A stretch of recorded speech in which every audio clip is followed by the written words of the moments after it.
Hey guys, in a previous lesson we introduced Pythagoras' theorem and we learned how to find the missing hypotenuse, the longest side in the right angled triangle.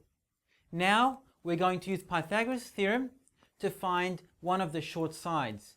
If it's missing, we can also use Pythagoras' theorem to find that missing side. Let's go through the theory first. Now we know that the hypotenuse is the side that is opposite the right angle. And we know that the formula that Pythagoras has actually found out is c squared equals a squared plus b squared, meaning the hypotenuse squared equals the other two short sides squared and added together. That's what we do, and that's the formula we use when we're working out the hypotenuse. Now to work out the short side, we use the same formula, but we rearrange it. That way we can use it to find the missing short side. The formula we use is basically a squared equals c squared minus b squared. All we're doing, we're rearranging it to say that the hypotenuse, take away one short side, will give us the other short side. That's all it is. The hypotenuse squared, take away a short side squared, we're going to get the other short side squared, and then we square root. So it's exactly the same process, but instead of plus, we're going to take away. Let's see how it's done using the example I have here. The example says find the short side in this diagram. Well, we have x and we have 15 and we have 12. What we need to watch out for is that the x is the short side. So now we're going to work out using Pythagoras the missing side here. In this case it's a short side, it's not the hypotenuse. Where is the hypotenuse? The hypotenuse is opposite the right angle, and here the hypotenuse is 15. The other short side is 12.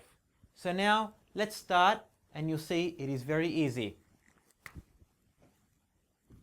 Our formula a squared equals c squared minus b squared, which is the opposite of what we did when we were finding the hypotenuse. The hypotenuse we were adding, now we are subtracting.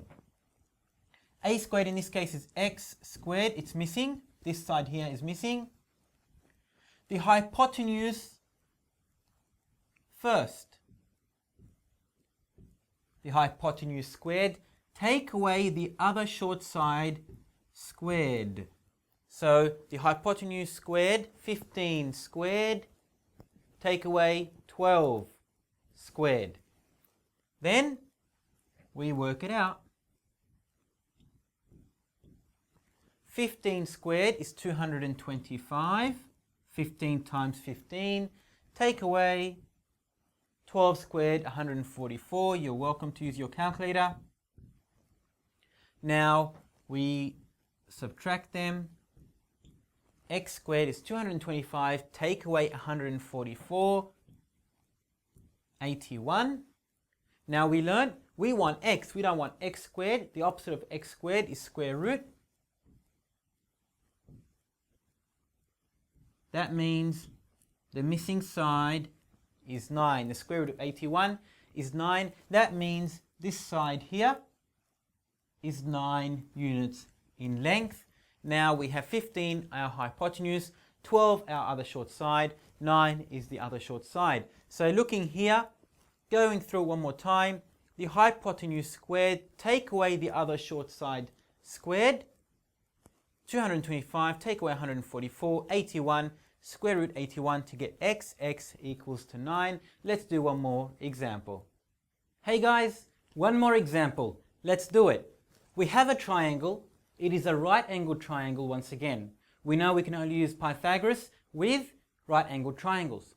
We look carefully at the triangle and we notice, well, we have the hypotenuse marked in black and we have the other short side marked as 20. And we notice we're asked to find the short side once again. The short side is missing. Now, very important, whenever you're doing mathematical problems, whether small or big, you look at the diagram in total. Make sure you've understood the diagram, make sure you've understood the question. The last thing you want to do is work out a solution and realize, guess what? We haven't answered the question.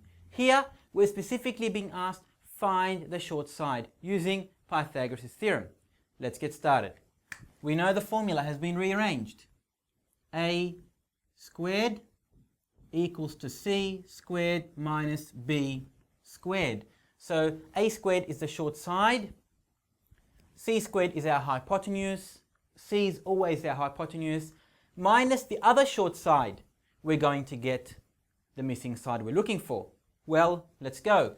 We know a squared is marked with a y, so we substitute and replace a squared with y squared. And we know the hypotenuse is 25 squared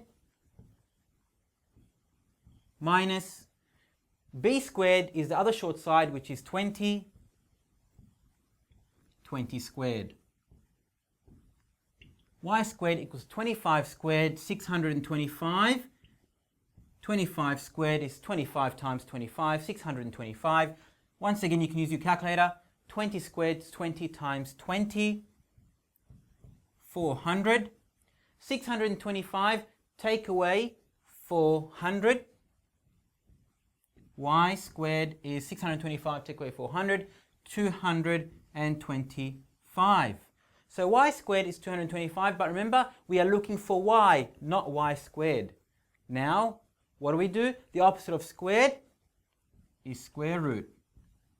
What we do to one side, we must do to the other. In equations or in any type of mathematical question, whatever we do to one side of the equal sign, we have to do to the other. We square root here, we must square root here. When we square root y squared, we're left with y. And square root of 225, use your calculator, and you're going to get 15. The square root of 225 is 15, because 15 times 15 is 225. That means this side here is 15, and this is 20, hypotenuse 25. This is a Pythagoras theorem problem. We solved it. We used Pythagoras theorem to find the short side.